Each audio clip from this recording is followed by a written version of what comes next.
صحابی کی تعریف کیا ہے؟ What is the definition of صحابی؟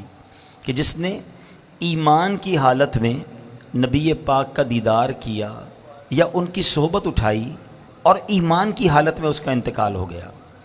اچھا، یہ درجہ جب مل گیا کسی کو تو کیسا درجہ ملا کہ دنیا کا کوئی غوث، کوئی کتب، کوئی ابدال، کوئی ولی وہ کسی صحابی کے مرتبے تک نہیں پہنچ سکتا۔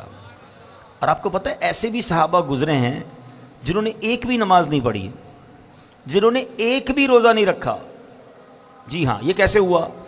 غزوات ہوتے تھے نا مسلمانوں کی، غیر مسلموں سے جب لڑائی ہوتی تھی تو کچھ لوگ آتے نبی پاک کے پاس۔ ایک واقعہ کتابوں میں بھی لکھا کہ ایک شخص آیا اور اس نے کہا کہ حضور اگر میں ایمان لے آؤں اور غزوے میں جا کر شرکت کروں، شہید ہو جاؤں تو میرے لیے کیا حکم ہے؟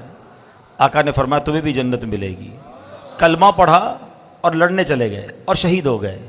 کوئی نماز ہی نہیں پڑھی، کوئی سجدہ ہی نہیں کیا، لیکن چونکہ دیدار مصطفیٰ ہو چکا تھا، ایمان کی حالت میں جلوہ جانا دیکھ لیا تھا، تو کروڑوں نماز پڑھنے والے، سجدے کرنے والے، لاکھوں عبادتیں کرنے والے ایک طرف، اور جس نے جلوہ جانا دیکھ لیا اس کا مرتبہ ایک طرف۔ تو یہ دیدار مصطفیٰ کی برکت ہے، یہ صحبت مصطفیٰ کی برکت ہے کہ جس کو نصیب ہو گئی اس کا وہ مرتبہ ہو گیا اور پھر وہ قطعی جنتی ہو گیا۔ ہاں، جس کو گارنٹی کہتے ہیں نا، قرآن نے گارنٹی دے دی ان کے بارے میں۔ جبھی تو دعوت اسلامی والے کیا نعرہ لگاتے ہیں؟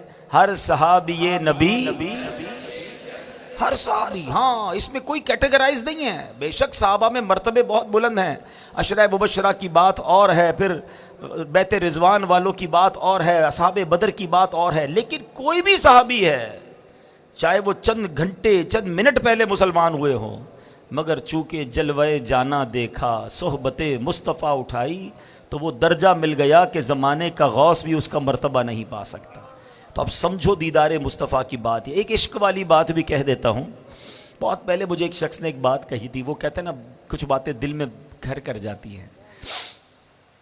انہوں نے ایک بات کہی تھی کہ مدینہ شریف میں ملاقات ہوئی تھی اور انہوں نے ایک جملہ کہا کہ پتہ ہے کدھر آئے ہو؟ مدینے جاتے ہیں لوگ، شاپنگ کر رہے ہوتے ہیں، ہنسی مذاق کر رہے ہوتے ہیں، گھوم پھر رہے ہوتے ہیں۔ انہوں نے فرمایا پتہ ہے کدھر آئے ہو؟ اگر 1450 سال پہلے آ جاتے تو صحابی بن جاتے۔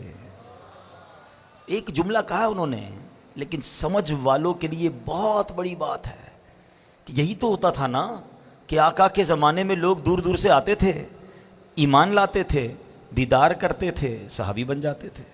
ہم 1450 سال بعد والے لوگ ہیں، ہمیں صحبت مصطفیٰ میسر نہیں، مگر مدینہ تو ہے نا، اس کا مقام کیا ہے سمجھو۔